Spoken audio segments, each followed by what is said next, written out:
Namaskar.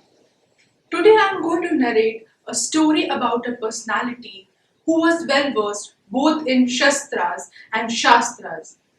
It is the story of none other than the great Peshwa Baji Rao Ballal.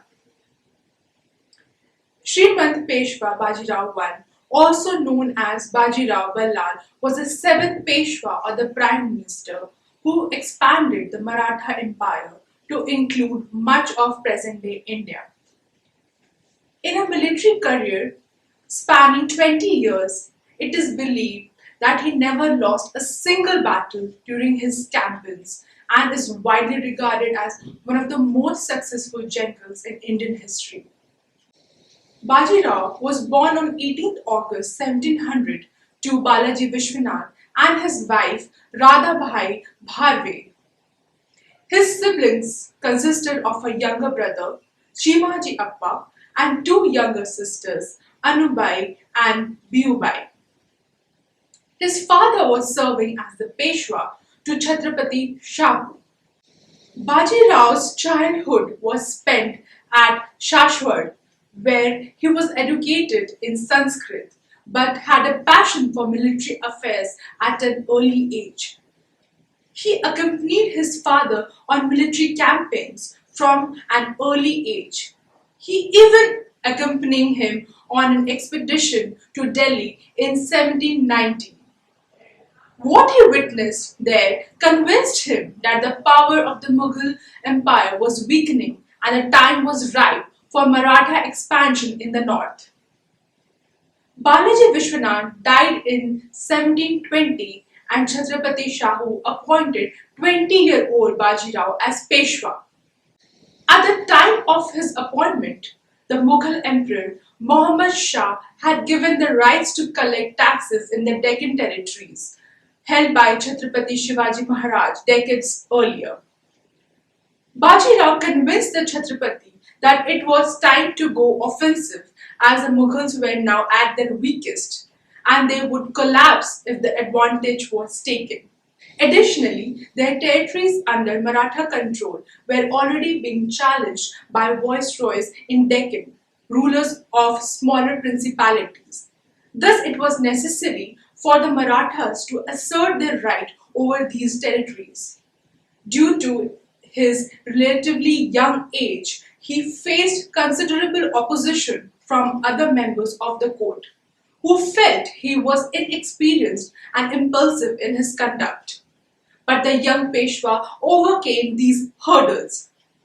Bajirao believed that if the lofty dream of Shivaji Maharaj for a Hindu Swaraj or Hindu Pad Padshahi, as he called it, was to be achieved, the two Maratha factions of Satara and Kolhapur had to come together.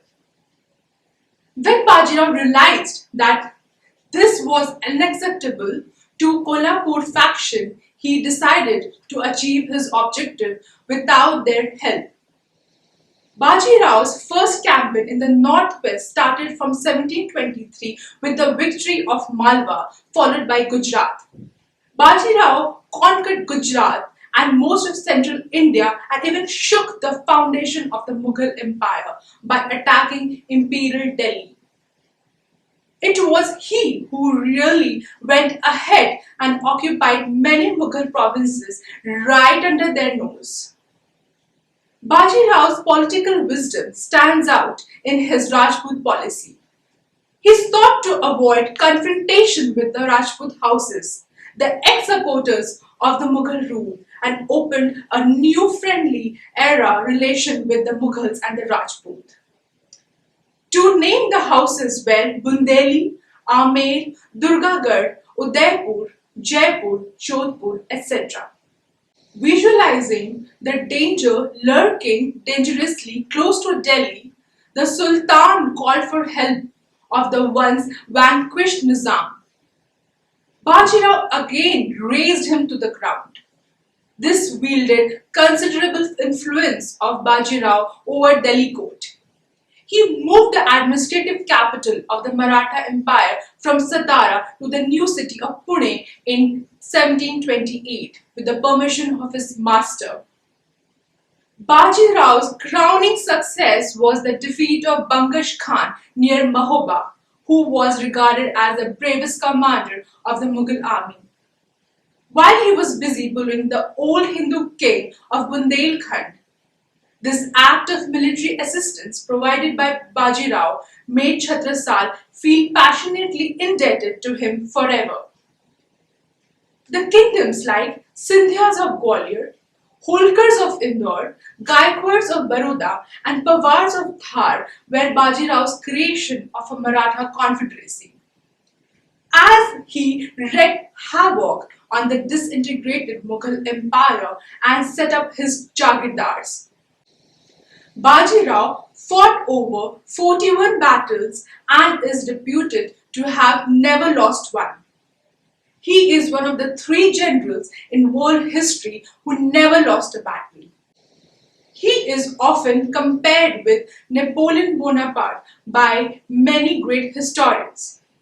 In April 1740, when Bajirao was in the village of Rawarkhedi in his Jagir in Khargao, preparing to march out with his army, he fell ill and passed away on April 20th, 1740, on the banks of river Narmada.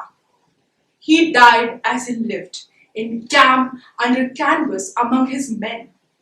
He is remembered to this day among the Marathas as the fighting Peshwa and incarnation of Hindu energy. Thank you.